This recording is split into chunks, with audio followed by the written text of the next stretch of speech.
अस्सलाम वालेकुम to all of you. ये जनाब खारियाँ शहर के मनाज़र हैं, ये आप देख सकते हैं। ये जनाब आज 20 दिसंबर 2022। ये देखें जनाब किस तरफ बरक रफ्तार ज़िंदगी है।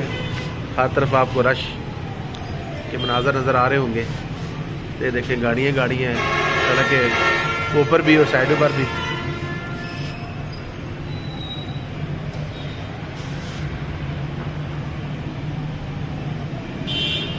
सामने ईदगाह मस्जिद खारियाँ और साथ जनाब माल ऑफ खारियाँ क्रिकेट ग्राउंड है।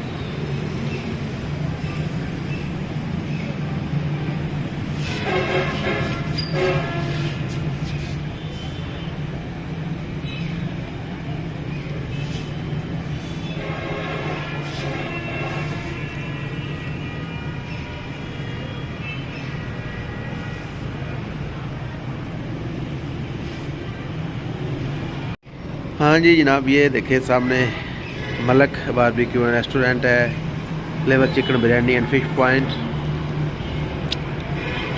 ये कुछ मनाज़र आप देख सकते हैं।